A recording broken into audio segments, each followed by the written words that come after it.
नमस्ते जी। 19वीं श्रव्य कणिका, दयानंद दिवाकर, लेखक आदित्य मुनि जी, वानप्रस्थ।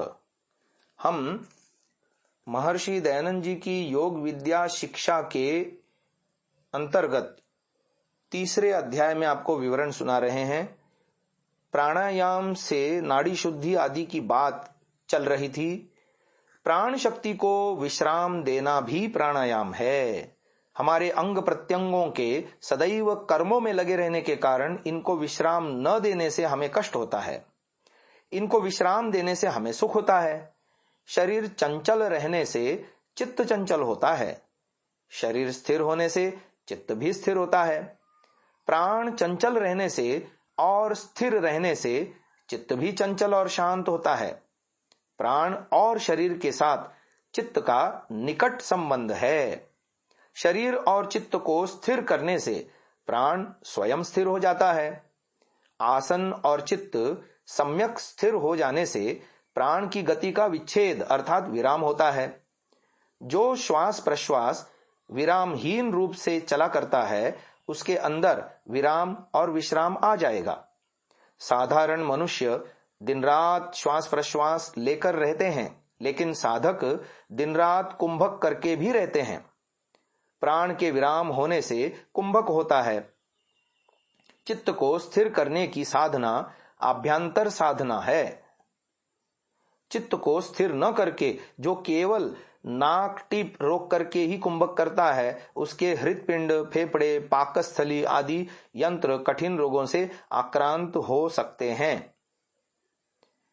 महर्षि दयानंद जी ने ऋग्वेद आदि भाष्य भूमिका उपासना प्रकरण में लेख लिखा है। जो विद्वान योगी लोग और ध्यान करने वाले हैं, वे यथायोग्य विभाग से नाड़ियों में अपने आत्मा से परमेश्वर की धारणा करते हैं। जो योग युक्त कर्मों में तत्पर रहते हैं, अपने ज्ञान और आनंद को सदा विस्तृत करते हैं, वे विद्वानों के बीच में प्रशंसित होके परमानंद को प्राप्त होते हैं। हे उपासक लोगों, तुम योगाभ्यास तथा परमात्मा के योग से नाड़ियों में ध्यान करके परमानंद को विस्तार करो। तो ये ऋग्वेद आदि भाष्य भूमिका उपासना प्रकरण का लेख था। एक और प्रमाण दे रहे हैं योग दर्शन का। तस्मिन् सति श्वास प्रश्वासयोर गति विच्छेद प्राणायाम, योग दर्शन 2:49। जो वायु बाहर से भीतर को आता है उसको श्वास, और जो भीतर से बाहर आता है उसको प्रश्वास कहते हैं। उन दोनों के आने जाने को विचार से रोके, नासिका को हाथ से कभी ना पकड़े, किंतु ज्ञान से ही उनको रोकने को प्राणायाम कहते हैं। ऋग्वेद आदि भाष्य भूमिका उपासना प्रकरण। आगे बात आती है त्रिदेव तत्व की। वात यानी वायु, पित्त यानी अग्नि और कफ यानी श्लेष्मा या वरुण। ये तीन देवता शरीर के अंदर रहते हैं। प्राणायाम से समस्त देवता तुष्ट होते हैं। प्रथम है वायु तत्व। प्राण शक्ति को संयत करना भी प्राणायाम है। शक्ति का नाम ही प्राण है। प्राण 5 अंशों में विभक्त होकर शरीर को चलाता है। पंच प्राणों के रहने के 5 स्थान हैं, यथा हृदय में प्राण, गुह्य देश में अपान, नाभि में समान, कंठ में उदान और सारे शरीर में व्यान रहता है। प्राण का कार्य श्वास का ग्रहण और त्याग, हृदय परिचालन, खाद्य वस्तुओं को पाकस्थली में प्रेरणा करना, धमनी के द्वारा सारे शरीर में रक्त संचार, शिरा और स्नायुओं को कर्मिष्ठ रखना आदि। अब अपान वायु का कार्य बताते हैं। प्राणवायु के आकर्षण के साथ श्वास प्रश्वास क्रिया में सहायता पहुंचाना, मलमूत्रादि को अधोदेश से निस्सारित करना, माताओं के देहों से संतान प्रसव कराना आदि। अब समान प्राण का कार्य बता रहे हैं। जठराग्नि को सक्रिय रखना, पाकस्थली से अर्धजीर्ण खाद्यों को ग्रहणी नाड़ी में ले जाना, जीर्ण खाद्यों का सार और अजीर्ण खाद्यों को पृथक पृथक कर देना, प्राण और अपान वायु की समता रक्षा करना आदि। चौथा है उदान का कार्य। शब्द करना, बातचीत करना, गाना, मन, बुद्धि, स्मृति शक्तियों को बढ़ाना, साधकों के मन को अतीन्द्रिय राज्य में ले जाना आदि।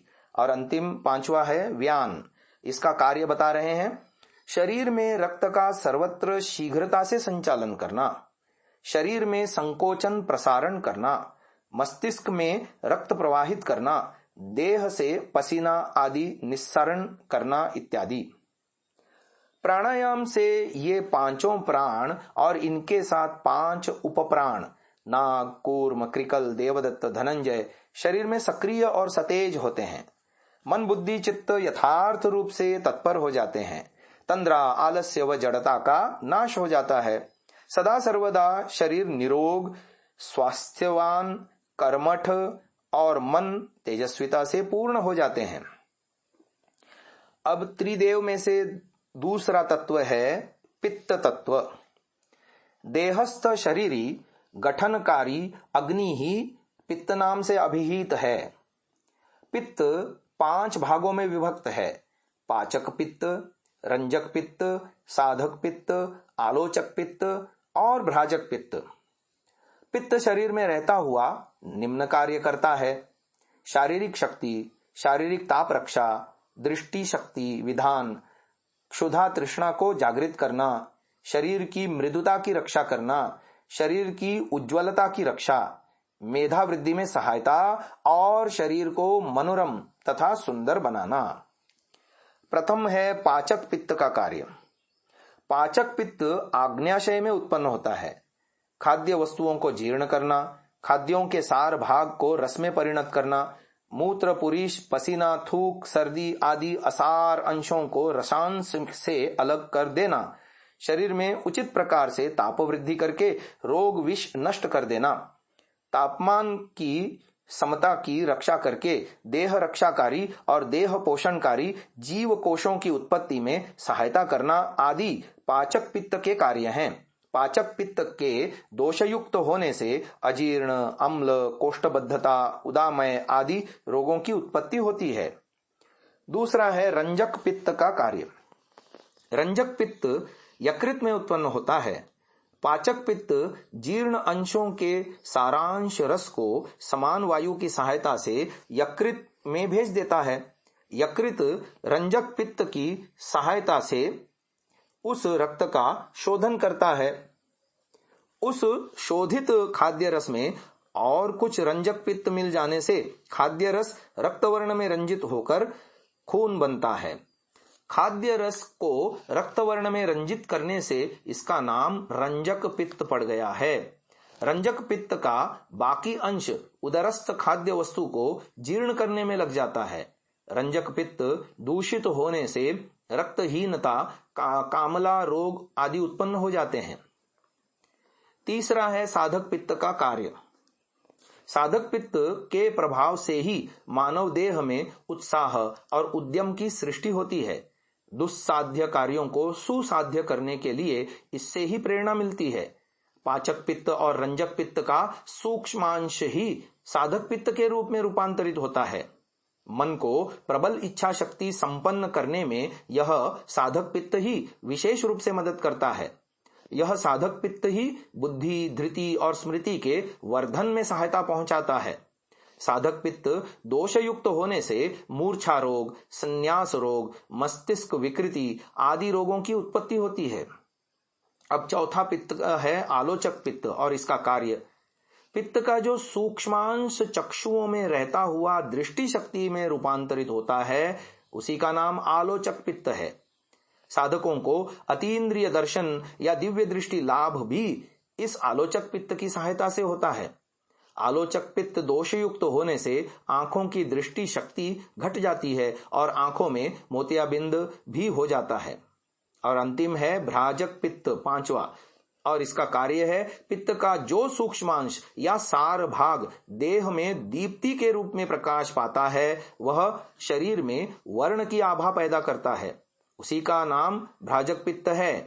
यह भ्राजक पित्त ही चर्म में रहता हुआ रोग, विष और रोग कीटाणुओं के आक्रमण से शरीर के चर्म की रक्षा करता है। इस भ्राजक पित्त के दोषयुक्त होने से विविध चर्म रोग और गात्र विवरणता आ जाते हैं। पित्त अम्ल को पैदा करता है। जिस खाद्य को जीर्ण होने में पित्त की सहायता का प्रयोजन होता है, उस खाद्य को जीर्ण करके पित्त खुद भी जीर्ण हो जाता है। पित्त के द्वारा जीर्ण खाद्य ही अम्ल रस में परिणत हो जाता है। देह का स्वस्थ रक्त हमेशा ही लवणाक्त रहता है, इस पर भी कुछ अंश अम्ल रस है। पित्त के द्वारा जीर्ण खाद्य ही रक्त को प्रयोजनीय अम्ल रस देकर रक्त की देह पुष्टि के विधान करने की शक्ति को ठीक रखता है। यह पित्त खाद्य वस्तु को यदि जीर्ण न कर सके तो अजीर्ण खाद्य के साथ यह पित्त खुद भी विकृत हो जाता है। इस विकृत पित्त से देह में अम्ल विष पैदा होता है और देह रोगाक्रांत हो जाता है। आज की इस चर्चा को यहीं विराम देते हैं। तीसरा तत्व श्लेष्मा तत्व, उसकी कल चर्चा करेंगे। ओम। इस वीडियो को पूरा देखने के लिए आप सभी महानुभावों का हार्दिक धन्यवाद करते हुए विनम्र निवेदन है, आज ही गूगल प्ले स्टोर से एंड्रॉयड के लिए सांतसा नामक ऐप को आप डाउनलोड करें। इस ऐप में आपको महर्षि दयानंद, आर्य समाज, देशभक्ति, चरित्र निर्माण, संस्कृत आदि से संबंधित सैकड़ों घंटों का ऑडियो श्रवण करने को मिलेगा। इसके अलावा विभिन्न विषयों पर आलेख, सुविचार, प्रदर्शनी एवं बहुत सारे PDF पुस्तकें भी इस ऐप के माध्यम से आप सुन सकते हैं, देख सकते हैं, लाभ उठा सकते हैं, अन्यों के साथ साझा भी कर सकते हैं। धन्यवाद।